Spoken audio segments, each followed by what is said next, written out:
Ele passou anos dizendo que conhecia os segredos mais sombrios e perigosos do mundo, mas no final, a maior de todas as sombras estava dentro da própria casa, porque um homem que afirmava ter vencido o mal sucumbiu de forma tão trágica e silenciosa.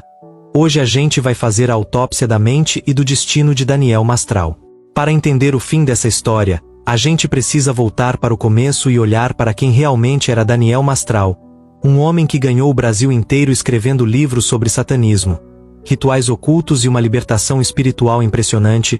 Ele dizia ter feito parte de uma seita secreta e poderosa, e essa narrativa transformou a vida dele em um verdadeiro fenômeno. Milhares de pessoas liam suas obras, frequentavam suas palestras e viam nele uma figura de superação absoluta, alguém que tinha andado no Vale da Sombra e saído vivo para contar a história. Ele construiu uma imagem de fortaleza, de proteção divina e de autoridade no assunto. Mas a verdade é que por trás de toda essa capa de guerreiro espiritual, existia um ser humano extremamente vulnerável. O primeiro sinal de que as coisas estavam fugindo do controle não veio de ameaças externas ou de seitas secretas. Veio de dentro da própria família.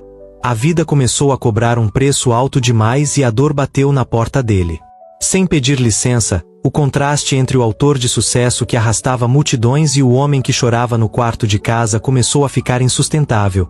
E a partir dali, a estrutura que sustentava a mente dele começou a rachar de um jeito que ninguém conseguiu prever.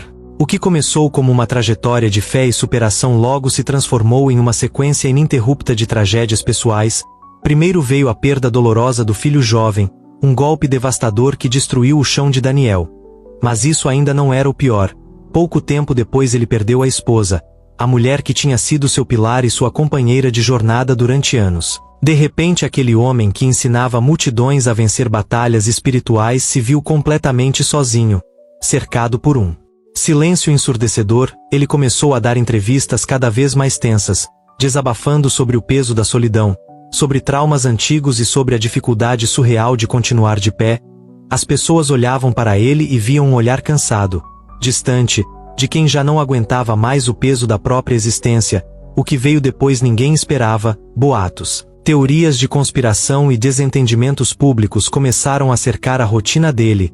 Ele falava sobre dores profundas, sobre a mente que não descansava e sobre a luta constante contra a depressão.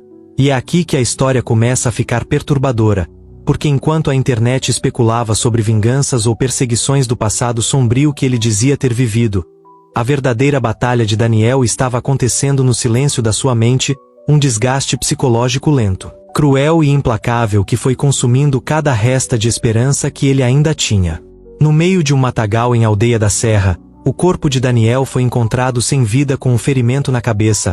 A investigação policial e o laudo pericial concluíram que não houve invasão, não houve luta e nem participação de terceiros. A autópsia física confirmou a causa da morte.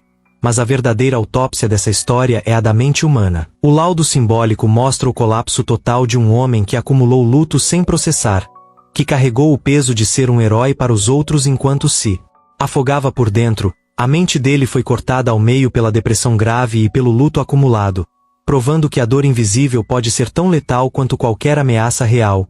No fim, Daniel Mastral não foi derrotado por seitas ou inimigos ocultos. Ele foi vencido pelo cansaço de viver, pela solidão absoluta e por uma mente que não aguentava mais carregar tanto peso. Essa tragédia nos faz olhar no espelho e lembrar que ninguém é invencível, e que até os mais fortes caem quando tentam engolir o próprio sofrimento. Se você quer entender as autópsias psicológicas de casos reais que a maioria das pessoas prefere ignorar, segue o perfil agora mesmo, porque a gente ainda vai dissectar muitas histórias pesadas por aqui.